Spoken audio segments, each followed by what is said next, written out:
Dans un éventuel dialogue direct avec le M23, le chef de l'État a été clair. Il s'agit d'un leurre et d'une option impossible. Ce n'est pas une question d'ego, une question d'orgueil ou d'arrogance lorsque nous refusons de parler directement avec le M23.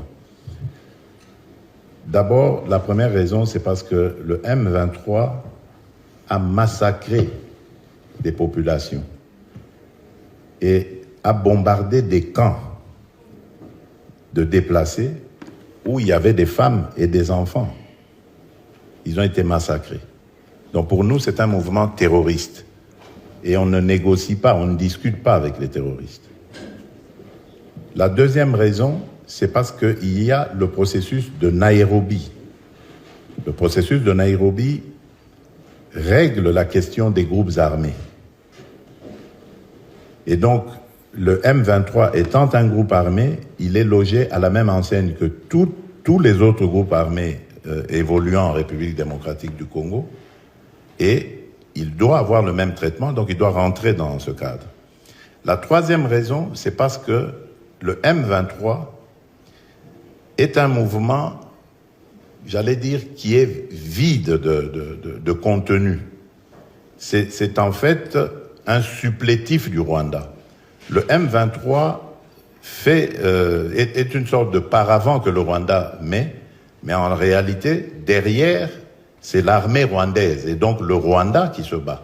La preuve de ce que je dis, c'est que dans le processus de Luanda en Angola, nous avons discuté avec le Rwanda. Si le Rwanda n'avait rien à voir dans ce conflit, pourquoi est-ce qu'il répondait aux invitations du facilitateur pour discuter avec la République démocratique du Congo? Et enfin, c'était aussi l'occasion de démasquer la vraie nature de l'AFC, l'autre composante de la rébellion. Je n'ai absolument pas l'impression que l'opposition qui a pris les armes, qui a fomenté avec le Rwanda ce coup contre la République, est dans son bon droit. D'ailleurs, la preuve, c'est que les vrais commanditaires se cachent. Et le vrai commanditaire de cette opposition, c'est mon prédécesseur, c'est Joseph Kabila. Mais il ne l'avoue pas, il n'assume pas ses actions. Il y a donc deux composantes de la coalition qui attaquent la République démocratique du Congo.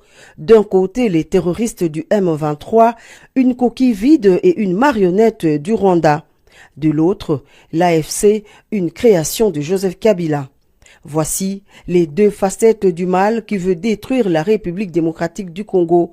Mais ils ne réussiront pas leur œuvre macabre, car le peuple congolais ne se laissera pas faire. Des Congolais, du sol congolais.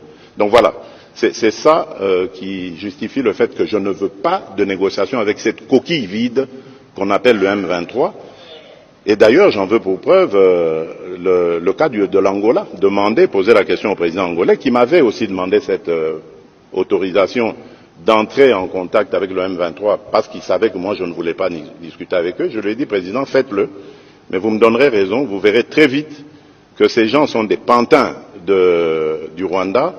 Ils ne continueront pas ces discussions, parce qu'ils savent que vous allez découvrir que derrière ça, ce sont des Rwandais qu'il y a. Pas beaucoup. J'ai vu quelques Congolais irresponsables qui ont osé dire oui, mais on a vu le M23, il n'y a que des Congolais là-dedans.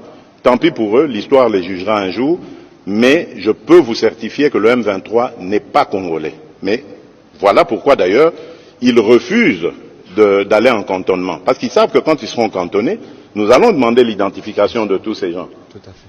Ces soi-disant combattants. Et nous découvrirons que ce sont des Rwandais et non des Congolais. On prend quelques aventuriers, on les place devant et on fait croire que c'est une revendication congolaise. Alors que nous sommes un pays démocratique, nous venons de... En République démocratique du Congo, 30 ans de vie brisée et des millions de morts. Depuis la Seconde Guerre mondiale, jamais un conflit n'a été aussi meurtrier.